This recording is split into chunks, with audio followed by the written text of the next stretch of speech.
Auchterhouse.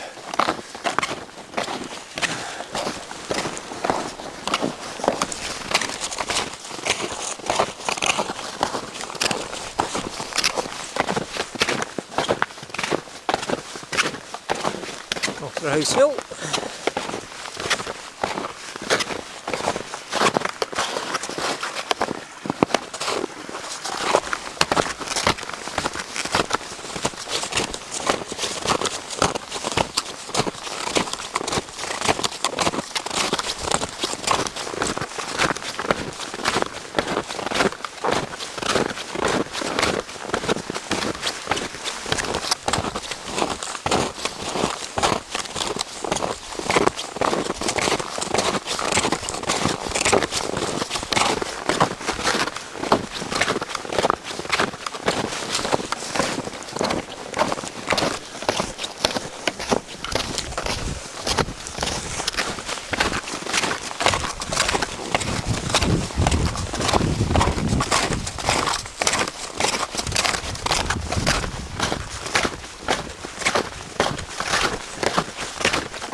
Hey, strap finally pinged off. Oh, at least it was got to come off. Just short of the gate where you need to take them off anyway is a good idea. Fine fun. Feels like a katabatic flow coming down here.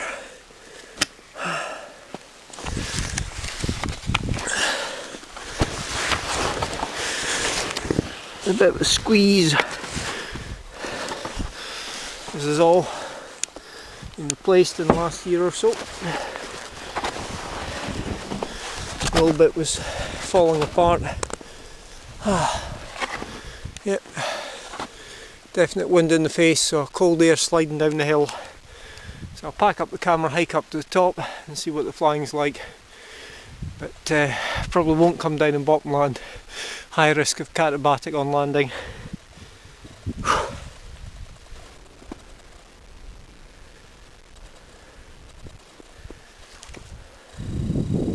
So in the right conditions, I've both flown down and under the power lines and down to there and over the power lines. But normally we'll land short, pack up and walk, or pack up, walk under the power lines and relaunch to glide that last bit of slope. Still wind in my face. Probable katabatic coming down here. Right, onwards up. Piece of sloped plateauy area just above the power lines. Normally burn off height and land here. It's a range of wind directions from south, southwest and almost to west, and then the knoll up there, it's actually a gap through the wee hill there, but the knoll up there you can fly in a westerly, predominantly southwest side though. Great for thermal flying. Never actually gone from here, but a wee bit of a wood over the back, nothing major. Get some height and you're over into the next valley. Biggest problem is you're looking at about a 20-mile drive for retrieve. Done it a few times with some of the other guys when I've been driving the retrieve wagon from Craigill and flown over the back. Get a very nice flight down. And then on the hills, on the far side of the valley that's behind here, we've got a number of flying sites. None that are top drivable, but we can drive to a slope launch on a couple of them. And centering the camera away in the distance, Schiehallion, and all of the flying sites that we've got along there. Almost at the top of Auchterhouse.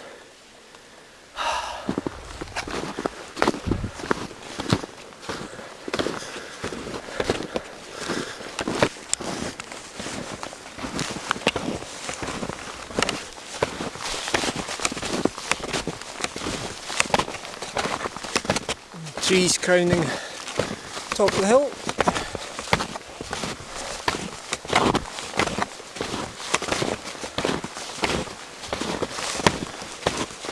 The valley coming over.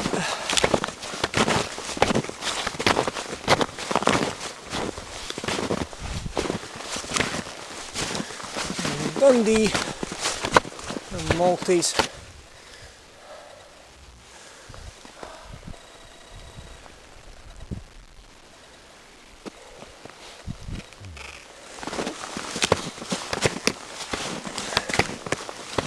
Unfortunately, still got breeze coming over the back of the hill. There's the least flyable side.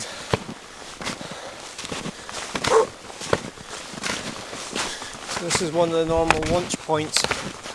You usually set the wing up in the hollow, it takes a southwesterly straight through there.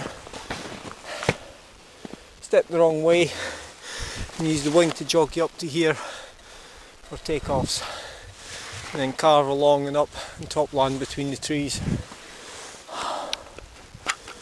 Whoa, beautifully crisp. You can fly down that side, but there's lots of trees. I'll take a northwesterly on that face. And wee hops round there. So I'll wait and see if the wind switches direction later on. If not, still a nice walk. It's a mist layer, and that's the Stack Leisure Park. Yep. Hear voices in the distance. Sound carries miles when it's like this, particularly along the breeze.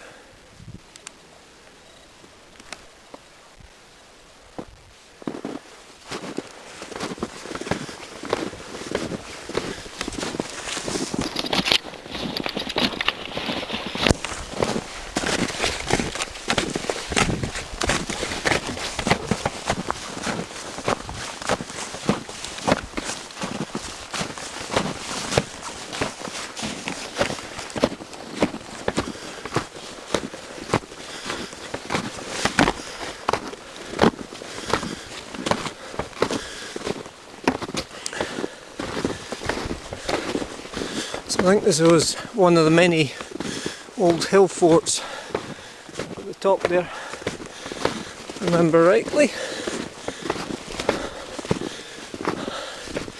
The biggest problem launching here is get down through those trees. Well, on a good breeze day, start off up there, tip top past all the ancient and old dead tree trunks and off. Definite winter wonderland.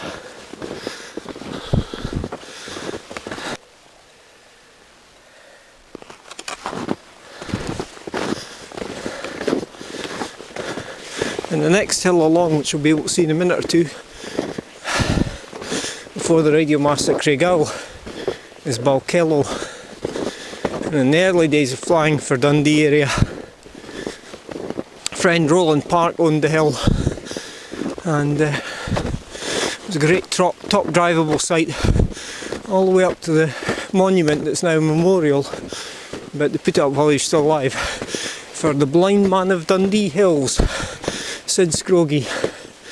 Spent sort of 40-50 years hiking along these hills after he lost his sight. We'll come up to the top now.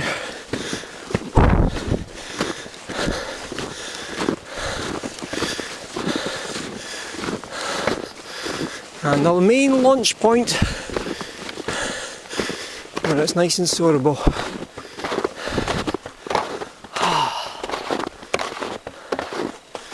Balkello, the quarry, Craigowl, and a load of flying sites really out of sight past the trees, all the way around. Ah, lovely.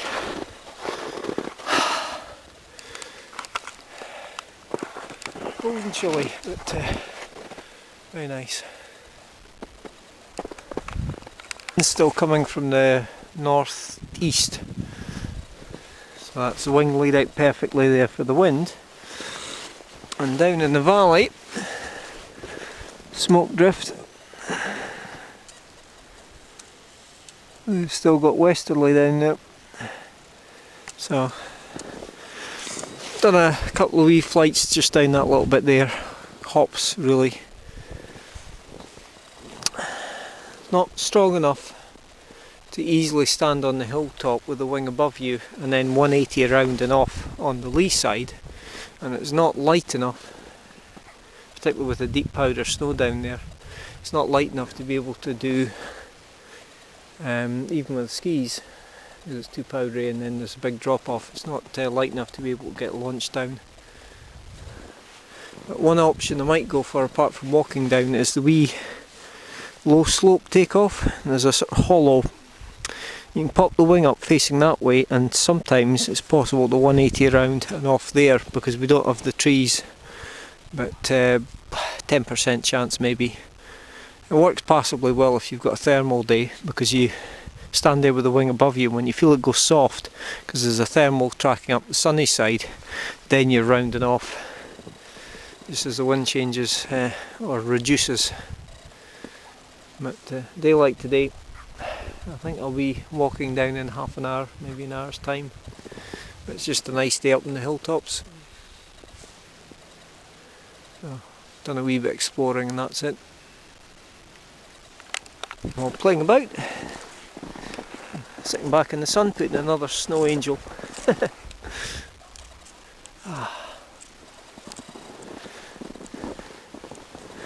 Yeah, it really starts to drop off down there, and it's not great underfoot. And then you got the trees. So, feeling for the air on the hand, I would say that's probably about a 4 knot breeze straight down that slope. And that's at ground, well, hand height. So likely to be a good bit more at head height, sorry, at wing height.